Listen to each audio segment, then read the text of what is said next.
আসসালামু আলাইকুম। চার দেয়ালের পাঠশালার পক্ষ থেকে আমি নাসিম তালুকদার তোমাদের সবাইকে স্বাগতম জানাচ্ছি। সাধারণ গণিত অধ্যায় 17 পরিসংখ্যান থেকে খুবই কমন একটি কোয়েশ্চেন সবার আসে যে প্রদত্ত সারণী থেকে মধ্যক নির্ণয় করো। আমরা সবাই পারি, আসলে খুবই নর্মাল একটা কোয়েশ্চেন। বাট তবুও খাতা দেখতে দেখতে পোলাপান একটা জায়গায় যে এত বেশি ভুল করে, সেই ভুলগুলো যেন তোমাদের খাতায় না হয় এবং খুব ইজিলি যেন যে কোনো প্রশ্ন থেকে, যে কোনো প্যাটার্ন থেকে তোমরা এই 4টা মার্ক এনশিওর করতে পারো, তার জন্য এই ভিডিও। তো চলো বেশি কথা না বলে আমরা শুরু করে দিই। দেখতেই পাচ্ছ যে প্রদত্ত সারণী থেকে মধ্যক নির্ণয়। ওকে, 70 জন শিক্ষার্থীর গণিতে প্রাপ্ত নম্বরের সারণী নিম্নরূপ। তো তোমার বইতে বা তোমার প্রশ্নে এতটুকু জিনিস অল টাইম দেওয়া থাকবে। কোনটা কোনটা? শ্রেণী ব্যাপ্তি এবং গণসংখ্যা, এই দুইটা জিনিস দেওয়া থাকবে। তোমাকে বলবে কি যে প্রদত্ত সারণী থেকে মধ্যক নির্ণয় করো। তো তোমরা সকলেই পারো, তবুও যেন কোনো প্রকার ভুল না হয় সেজন্যই কিন্তু ভিডিও। দেখো, আমাদের মধ্যক নির্ণয়ের যে ফর্মুলাটি রয়েছে সেটি যদি আমি একটু লিখে ফেলি, দেখো একটু মনোযোগ দিবা তোমরা অবশ্যই। হ্যাঁ, আমরা কিন্তু খুব সহজভাবে শেখার চেষ্টা করব। এল যোগ n/2 মাইনাস, এটা কিন্তু ক্যাপিটাল লেটারের এফ। অনেকে কিন্তু ভুল করে প্রশ্নে এটা কিন্তু তোমার স্মল লেটার দেয়। হ্যাঁ, তো এটা কিন্তু ভুল। আবার বলছি, এটা কিন্তু ক্যাপিটাল লেটারের এফ, আর এখানে ছোট আকারে আমরা সি দিব, মানে এফ অফ সি। ঠিক আছে, এটাকে বলা হয় এফ অফ সি। তো দেখো, এটাকে ব্র্যাকেটে রাখবো, আর এইচ ডিভাইড, এখানে কিন্তু ছোট হাতের এফ বা স্মল লেটার এফ, আর এই নিচে যাবে এম, এফ অফ এম। ঠিক আছে, তো আবার একটু বলি আমি কি কি লিখলাম। আমি লিখেছি এল n/2, এটা কিন্তু capital letter F of C, bracket close করলাম, এবং এইচ ডিভাইড এফ এম, ছোট হাতের এফ অথবা small letter F, F of M, F M উচ্চারণ করি, এটাকে এফ সি উচ্চারণ করি। এবং সবাই একটু মনোযোগ দিবা, এখানে কিন্তু এইচ বাই এফ এম এই ব্র্যাকেটের সাথে গুণ সম্পর্কে আছে। খুবই সহজ জিনিস, দেখো খুবই, তবুও পোলাপান অনেক বেশি ভুল করে। স্টুডেন্টরা এত বেশি ভুল করে যে আসলে অনেকে জানো কি করে, n/2 প্লাস এফ সি দিয়ে দেয়। ঠিক আছে, অনেকে আবার কি করে জানো, এই এফ এম টাকে এখানে দিয়ে দেয়, অনেকে আবার এই এফ টাকে দেয় ছোট হাতে, মানে অনেক ধরনের ভুল এখানে পোলাপান করে। তো যেন কোনো ভুল না করো সেজন্যই দেখো, এই এলটাকে বলা হয় মধ্যক শ্রেণীর নিম্ন সীমা। মধ্যক শ্রেণীর নিম্ন সীমা, নিম্ন সীমা। এবং এনটাকে কি বলে তা তোমরা সকলেই জানো, আই গেস। এনটাকে কি বলে এটা নিয়ে আসলে প্রশ্ন থাকা উচিত নয়। এন হচ্ছে যতজন শিক্ষার্থী থাকবে বা যত নাম্বার থাকবে। হ্যাঁ, যত নাম্বার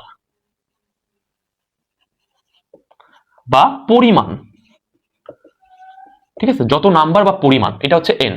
আর এফ অফ সিটা কি? F of C, capital letter F, তাই তো? তাহলে এফ অফ সি মানে হচ্ছে, সি এটার মানে হচ্ছে মধ্যক শ্রেণীর, মধ্যক শ্রেণীর পূর্ববর্তী শ্রেণীর। খেয়াল করো, মধ্যক শ্রেণীর পূর্ববর্তী শ্রেণীর যোজিত গণসংখ্যা। খেয়াল করো, খুবই ইম্পর্টেন্ট জিনিস লিখছি কিন্তু, যোজিত গণসংখ্যা। এখনই জানতে পারবে এগুলো কি আসলে। মধ্যক শ্রেণীর পূর্ববর্তী শ্রেণীর যোজিত গণসংখ্যা, খুবই সুন্দরভাবে নোট করতে হবে কিন্তু বিষয়টা, যোজিত, পূর্ববর্তী শ্রেণীর যোজিত গণসংখ্যা। এইবার কি আছে বলতো? F M. এবার বাকি আছে এফ এম।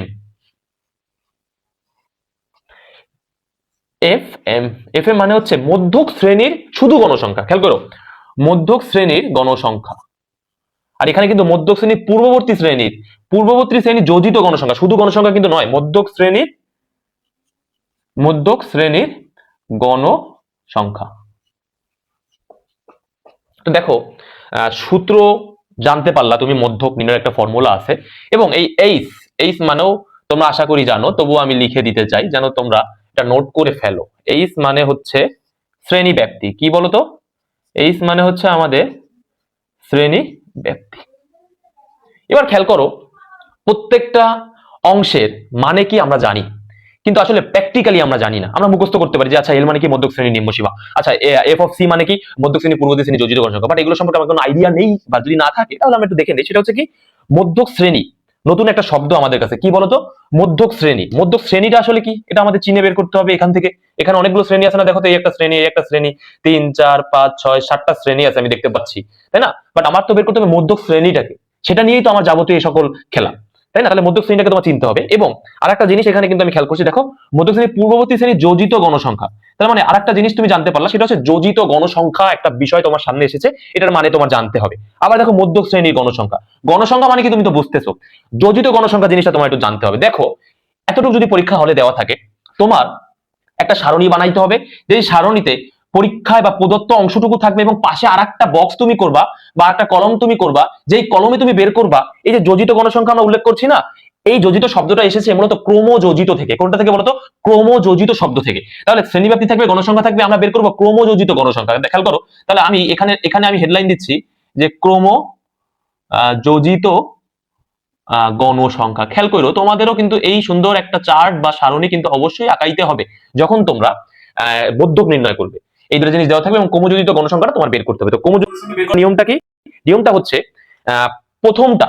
প্রথম যেই তোমার ঘরটা থাকবে, এই ঘরটাতে গণসংখ্যা যে 5 থাকুক, 10 থাকুক, 20 থাকুক, 100 থাকুক, 10,000 থাকুক, 10 লাখ থাকুক, প্রথম ঘরে গণসংখ্যা যেইটাই থাকবে ক্রমযোজিত গণসংখ্যার প্রথম ঘর সেইটাই হবে। খেয়াল করো, খুব ইম্পর্টেন্ট কথা। এইবার পরবর্তী ঘরগুলো কি হবে ভাইয়া? পরবর্তী ঘরগুলো কি 10, 20, 15, 10, 7, 3 লিখে দিলেই কি শেষ? নো। প্রথম ঘরে যেটা থাকবে গণসংখ্যার ক্রমযোজিত গণসংখ্যা সেইটাই হবে। এইবার এখান থেকে কাজটা তোমার শুরু হবে। কাজটা হচ্ছে এই বরাবর এই যে 5 আর এই যে 10, এটা দেখো আড়াআড়িতে আছে, এরকম আছে তো। এই 5 আর 10 যোগ করে যেই নাম্বারটা হবে সেইটা এই বরাবর হবে। খেয়াল করে দেখো তো, আমি এরো চিহ্ন দিয়ে দেখাচ্ছি কিন্তু। তার মানে প্রথমে তোমার এই 5 থেকে 10 এর কাছে আসতে হবে এরো ভাবে, আড়াআড়ি ভাবে। তাহলে 5 আর 10 যোগ করে কত? এইভাবে আসলাম, 5 10 যোগ করে পাইলাম 15, এইখানে লিখে দেব 15। আবার সেম এই 15 নিয়ে চলে আসবো এই ঘরে। তার মানে এবার এই 15 থেকে এই ঘরে আসার পর আমি পেলাম 20। তাহলে কত? 15 আর 20 যোগ করো, 25, 35। চলে যাব আবার এই চিহ্ন বরাবর, তোমার 35। খুবই সহজ, তবুও পোলাপানরা ভুল করে। আমি অনেক অনেক খাতা দেখেছি পোলাপান এই ক্রমযোজিত গণসংখ্যাটা বের করতে পারে না, এবং ওরা কি করে বিভিন্ন বক্সে ভুল করে আবার উত্তর মিলাই দিয়েছে কিভাবে আমি জানি না। দেখো কি হয়। এইবার খেয়াল করে, খুবই মজার জিনিস সেটা হচ্ছে এবার এই 35 থেকে পরবর্তী আড়াআড়ি ঘরে আসতে হবে 15। তাহলে 35 15 কত বলতো? 50। চলে যেতে হবে এই যে আড়াআড়ি ঘরে 50। তোমরা কিন্তু ডাক দিবা না, তোমরা জাস্ট আমি তোমাদের বোঝার সুবিধার্থে কিন্তু দিচ্ছি এখন। আবার দেখো 50 থেকে এই আড়াআড়ি এই ঘরে কত? 10। 50 আর 10 কত? 60। তাহলে এই বরাবর 60। আশা করি আমার কথা বোঝা যাচ্ছে। এইবারে 60 থেকে আসতে হবে এই ঘরে 60 প্লাস 7, তার মানে কত বলতো? 67। ওকে। এইবার আচ্ছা এই যে এবার এই 67 থেকে আসতে হবে এই ঘরে কত আছে? 67 প্লাস 3, দ্যাট মিন্স 70। নিচে দুইটা ঘর আমি আসলে ফাঁকা রেখেছি কেন? এই দুইটা ঘরও আমি আঁকিয়েছিলাম, পরবর্তীতে মোছা হয়নি। তোমরা এতটুকুই লিখবা, ঠিক আছে? তোমাদের কিন্তু আবার এরকম আঁকিয়ে এরকম দুইটা ঘর নিচে ফাঁকা রেখে দিবে তা কিন্তু নয়। তোমরা নিচে একটা ঘর ফাঁকা রাখবা। কেন? আমি এখনই বলছি। দেখো এবার একটা জিনিস তুমি একটু লক্ষ্য করো, শেষ ক্রমযোজিত গণসংখ্যা শেষ যেই ঘরটি এই ঘরটিতে দেখো তো কত আসছে? 70 আসছে কি? খেয়াল করো, 70 যদি এসে থাকে আর তোমার মোট নাম্বার বা এন এর মান যদি 70 হয়, দেখো তো এখানে মোট শিক্ষার্থীর পরিমাণ কত? 70 জন। তো ক্রমযোজিত গণসংখ্যায় মোট শিক্ষার্থীর পরিমাণ দেওয়া থাকতে পারে, ঠিক আছে? মোট হচ্ছে ছাত্রের পরিমাণ দেওয়া থাকতে পারে, মোট ছাত্রীর পরিমাণ দেওয়া থাকে, মোট তোমার শিক্ষকের পরিমাণ, মানে যেটা নিয়ে তোমার প্রশ্ন তৈরি হবে তার একটা পরিমাণ দেওয়া থাকবে, যে 100 জনের দেওয়া হলো, 50 জনের দেওয়া হলো, 30 জনের দেওয়া হলো, 10 জনের নাম্বার দেওয়া হলো, 20 জনের দেওয়া হলো। মানে যে পরিমাণটা দেওয়া থাকবে ক্রমযোজিত গণসংখ্যার একেবারে শেষ ঘরটায় সেই পরিমাণটাই আসবে। আর সেই পরিমাণটা যদি না আসে তাহলে তোমার বুঝে নিতে হবে যে ক্রমযোজিত গণসংখ্যার কোথাও ক্যালকুলেশন তুমি ভুল করেছো। তাহলে আমি আবার একটু রিপিট করি, সেটা হচ্ছে কি, ক্রমযোজিত গণসংখ্যার প্রথম ঘরে গণসংখ্যার ঘরে যেটা থাকবে প্রথম ঘরে ক্রমযোজিত গণসংখ্যার ঘরে সেটাই হবে। তারপর আড়াআড়ি ভাবে প্রত্যেক ঘরে নিচে নেমে তার সাথে যোগ করে আবার এই ঘরে লিখে দিব। 15 থেকে এই ঘরে নামবো, 20 যোগ করে এই ঘরে লিখবো। এইভাবে মানে অনেকটা তোমার ত্রিভুজ আকৃতির হচ্ছে। দেখো অনেকটা ত্রিভুজ, 5 থেকে 10, এই থেকে 15। আর এদের সম্পর্ক আমি ত্রিভুজ সম্পর্ক রাখতে পারছি। এখানে ত্রিভুজ করতে পারছি, এখানে ত্রিভুজ করতে পারছি, এখানে করতে পারছি, এখানে করতে পারছি, এখানে করতে পারছি। তো বিষয়টা আশা করি তোমরা বুঝছো। এবং শেষ যে ঘরটা, এই ঘরটা যে নাম্বারটা, এটা অবশ্যই মোট নাম্বারের সমান হইতে হবে। যদি না আসে তাহলে ক্রমযোজিত গণসংখ্যা কোথাও তুমি ভুল করেছো, তাহলে মুছে আবার সঠিক করে করতে হবে। তো পোলাপান কি করে জানো? এখানে কোথাও যোগ করতে ভুল করে ওরা সবাই এতটুকু জানে যে ক্রমযোজিত গণসংখ্যা শেষ ঘরে মোট নাম্বারের সমান হবে, আর স্যার তো দেখবে না। ওরা কি করে জানো? এইসব জায়গা ভুল করে শেষ ঘরে 70 দিয়েই রাখে। হ্যাঁ, 70 দিয়ে রাখে, এবং ওরা জানে না যে ভিতরে ভুল করার কারণে পুরো অঙ্কটাই যে ভুল হয়ে যেতে পারে, এটা ওদের অনেক সময় মাথা থেকে বের হয়ে যায়, এবং ওরা কোনোভাবে অঙ্ক মিলিয়ে দিয়ে আসে, বাট উত্তর তো ভুল হয়। এভাবে অনেক ধরনের ভুল এখানে হয়ে থাকে। খেয়াল করো, এইবার যদি তোমরা এই জিনিসটা বের করতে পারো এবং বুঝে থাকো, তাহলে এইবার আমাকে একটা জিনিস বলো, মধ্যক শ্রেণীটা আসলে কারে বলে? দেখো তুমি যেটা করবা সেটা হচ্ছে লিখবা যে তুমি লিখবা এখানে প্রথম লাইনটা হচ্ছে কি, তোমার এই ছকটা আঁকাইতে হবে। তোমার লিখতে হবে যে 70 জন শিক্ষার্থীর গণিতে প্রাপ্ত নম্বরের সারণী নিম্নরূপ তো দেওয়া আছে, তাই না? তো তুমি লিখবা যে প্রদত্ত সারণী থেকে মধ্যক নির্ণয়ের জন্য প্রয়োজনীয় সারণী অঙ্কন করা হলো। এই কথাটা তুমি হেডলাইন দিয়ে এই সারণীটা তুমি অঙ্কন করবা। তার পরবর্তীতে তোমার কাজ হচ্ছে তুমি লিখবা এখানে n আছে, n এর পরিচয় তো আমরা জানি না, n হচ্ছে মোট পরিমাণ। তাহলে এখানে n/2 টা তোমার বের করতে হবে। দেখো n/2 মানে কি বলতো? 70 ডিভাইড 2 তার মানে কি 35। ওকে 35। তাহলে এবার তোমার কাজটা হচ্ছে কি, যে মধ্যকে তোমার কাজ হচ্ছে যে প্রথমে n ডিভাইড 2টা বের করতে হবে। এবার তোমার দেখতে হবে যে এই 35তম যে পদটা আছে এই পদটার অবস্থানটা আসলে এখানে কোথায়। এবং অনেকে তুমি যদি খেয়াল করো, এইখানে ক্রমজিত গণসংখ্যার মান কত 5, এখানে কত 15, এইখানে কত বলো 35। এখন আমাদের চাচ্ছে কি 35তম পদের অবস্থান কত, খেয়াল করো 35তম পদের অবস্থান কত। তাহলে এই ঘরেই তো 35তম পদের অবস্থান, আমার কথা বুঝছো, এই ঘরেই মানে 3 নম্বর ঘরেই তো 35তম পদের অবস্থান। তার মানে এই 3 নম্বর ঘরটা হবে আমার মধ্যক শ্রেণী, বা 3 নম্বর শ্রেণীটা হবে আমার হচ্ছে মধ্যক শ্রেণী। খেয়াল করো এই 3 নম্বর শ্রেণীটা হবে আমার মধ্যক শ্রেণী। যদি n এর ভ্যালু যদি থাকতো তোমার 40, তাহলে n এর ভ্যালু যদি থাকতো তোমার 80, তাহলে n ডিভাইড 2 কত আসতো বলো তো, 80 ডিভাইড 2 তার মানে কত 40। এবার দেখো এখানে তোমার খেয়াল করতে হবে যে 40তম পদের অবস্থান কোন ঘরে। দেখো 5 পর্যন্ত পদের অবস্থান 1 নম্বর ঘরে, এবং 6 থেকে 15 পর্যন্ত পদের অবস্থান 2 নম্বর ঘরে, এবং 16 থেকে 35তম পদের অবস্থান 3 নম্বর ঘরে। হ্যাঁ, এবার দেখো 36 থেকে 50তম পদের অবস্থান কিন্তু 40, তাই না? তো তোমার কাজ হচ্ছে কি 40তম পদের অবস্থান কোন ঘরে হবে আসলে, এখান পর্যন্ত তো 35তম মানে 35 পর্যন্ত এই শ্রেণীতে অবস্থান করতেছে। তারপরে কি 36 থেকে 50 পর্যন্ত পদগুলো এই ঘরে অবস্থান করতেছে। তারপরে যদি তোমার এখানে 40 না আসে, তোমার এখানে যদি 55 আসতো, এখানে যদি তোমার 61 আসতো, খেয়াল করো 55 আসলে অবশ্যই 50 পর্যন্ত যদি এই শ্রেণীতে থাকে, এর পরবর্তী শ্রেণী এখানে থাকবে 50, তোমার 51তম পদের অবস্থান, 52তম পদের অবস্থান, 53তম পদের অবস্থান এই ঘরে থাকবে, রাইট? একদম 60তম পদের অবস্থান পর্যন্ত এই ঘরে তুমি পেয়ে যাবা। যদি 61তম পদের অবস্থান দিতে তাহলে হয়তো করতে পারতো এই ঘরে হইতো।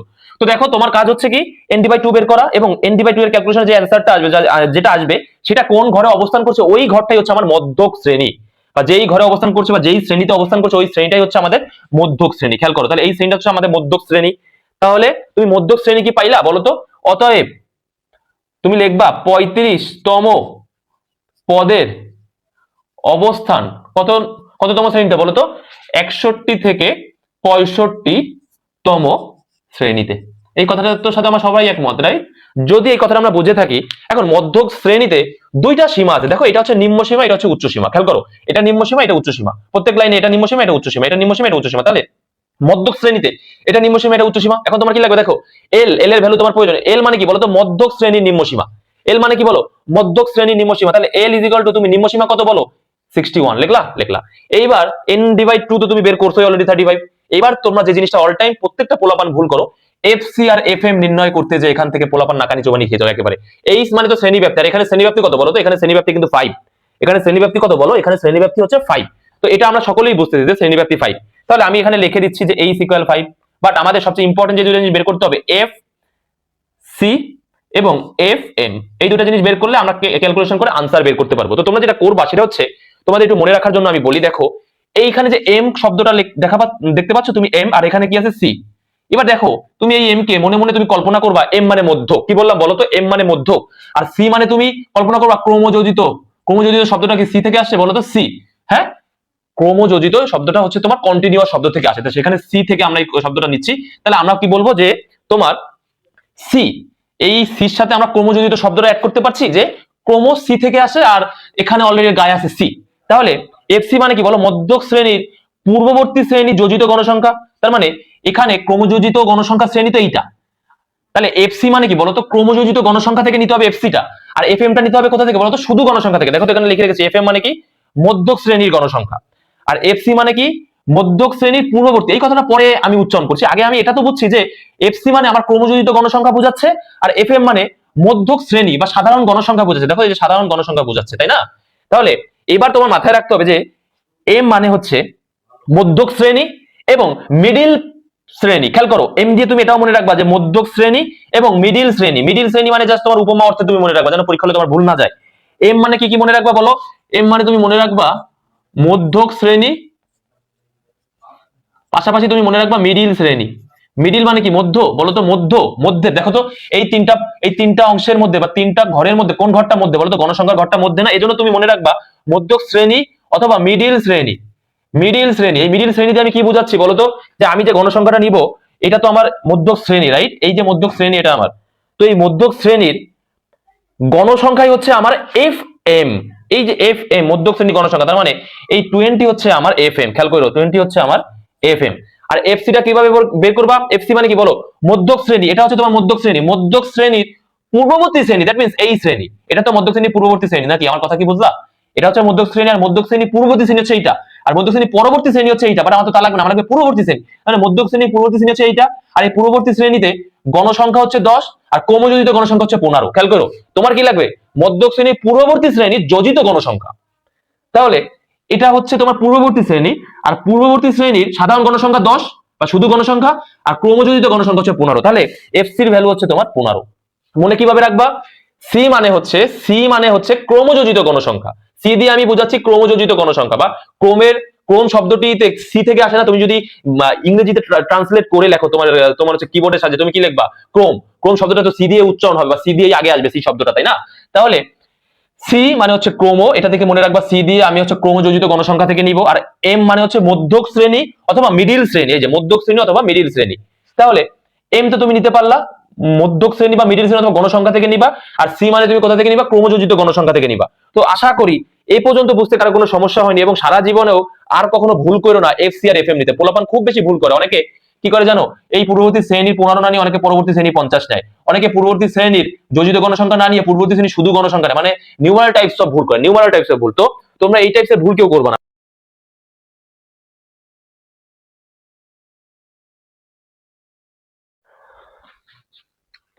খেয়াল করো, যদি এতটুকু বুঝে থাকো তাহলে আমি এইটা মুছে দিচ্ছি। আমরা এবার ক্যালকুলেশন করে উত্তরটা বের করার চেষ্টা করব। দেখো, মধ্যক মানে তাহলে তুমি কি জানো? এল প্লাস মধ্যক, L plus n/2 minus F C H divide F M. দেখো, এইবার তুমি এইভাবে একটা সাইডে একটা দাগ দিবা, দিয়ে এল ইজ ইকাল টু কি? এল ইজ ইকাল টু কত? এল ইজ ইকাল টু 61, মধ্যক শ্রেণীর নিম্নসীমা। n ডিভাইড 2 মানে কত? 70 ডিভাইড 2, তার মানে 35। এবারে বলো তোমার capital letter F of C is equal to কত পেয়েছে বলো তো? এফ অফ সি মানে কি? মধ্যক শ্রেণীর পূর্ববর্তী শ্রেণী যোজিত গণসংখ্যা। মধ্যক শ্রেণীর পূর্ববর্তী শ্রেণী, আমার সাথে সাথে উচ্চারণ করো, মধ্যক শ্রেণীর পূর্ববর্তী শ্রেণী যোজিত গণসংখ্যা। মধ্যক শ্রেণীর পূর্ববর্তী শ্রেণী যোজিত গণসংখ্যা যদি একবার এইভাবে বলতে পারো, যেই তোমার মুখে এটা টোটস্থ হয়ে যাবে পরীক্ষা হলে, আর তুমি ভুল করবে না এফসি মানে কি। ঠিক আছে? তাহলে এফসি মানে কি বলো? মধ্যক শ্রেণীর পূর্ববর্তী শ্রেণী যোজিত গণসংখ্যা। তার মানে কত বলো? 15। এটা হচ্ছে তোমার মধ্যক শ্রেণী, এটা হচ্ছে পূর্ববর্তী শ্রেণী, পূর্ববর্তী শ্রেণী যোজিত গণসংখ্যা 15, তার মানে 15। এবার হচ্ছে এফ এ মধ্যক শ্রেণী অথবা মিডিল শ্রেণীর গণসংখ্যা, মিডিল শ্রেণীর গণসংখ্যা, এবার মনে রাখতে পারো কিন্তু, হ্যাঁ 20। আর এইচ মানে কত? এইচ মানে হচ্ছে 5, মানে শ্রেণী ব্যাপ্তি। সবকিছু পেয়ে গেলা। এবার এখানে ক্যালকুলেশন করে অ্যান্সার আনতে হবে। ঠিক আছে? 61 প্লাস n/2, n/2 মানে হচ্ছে 35, মাইনাস এফসি, এফসি মানে হচ্ছে 15, এইচ মানে কত? 5, ডিভাইড এফএম মানে কত? এফএম মানে হচ্ছে 20। এবার এখানে জাস্ট আমরা ক্যালকুলেশন করব, আর কিছুই না। 35 মাইনাস 15, তাই তো? 35 মাইনাস 15 করলে আসবে তোমার হচ্ছে 20 গুণ 5 ডিভাইড 20। তাহলে এই 20 কেটে যাচ্ছে, ফাইনালি 61 প্লাস 5 হচ্ছে এখান থেকে। তাহলে 61 প্লাস 5 মানে 66। এটাই হচ্ছে আমাদের ফাইনাল উত্তর বা ফাইনাল আনসার। তো আশা করি তোমরা আমার কথাগুলো বুঝতে পারছো। তো যেন তোমরা ভুল না করো, আমি আবারও বলে দিচ্ছি, তোমাদের খুব সচেতন হতে হবে। এফসি এবং এফএম যখন তোমরা বের করবা, তোমাদের সারণী থেকে বের করবা, তখন এফসি এবং এফএম এবং এল, এই তিনটা জিনিস বের করা তোমাদের খুবই খুবই সতর্কতার সহিত করতে হবে। কারণ এন মানে হচ্ছে 70, এটা সবাই জানে, আর n/2 মানে 35, এটা সবাই জানে। এবং এখানে একটা শ্রেণী দেখলেই বোঝা যাচ্ছে যে এইচ বা শ্রেণী ব্যাপ্তি কত। এখান থেকে হাতের কর গুণে অনেক আনসার বের করতে পারবে। এইচ হচ্ছে 5। তাহলে তোমার মূলত সমস্যা হবে মধ্যক নির্ণয় কোথায়? এল বের করতে হবে তোমার, এফসি বের করতে হবে তোমার, এবং এফএম বের করতে হবে তোমার। তো এল মানে হচ্ছে মধ্যক শ্রেণী নিম্নসীমা, এফসি মানে হচ্ছে মধ্যক শ্রেণী পূর্ববর্তী শ্রেণী যোজিত গণসংখ্যা, এফএম মানে হচ্ছে মধ্যক শ্রেণী অথবা মিডিল শ্রেণী শুধু গণসংখ্যা।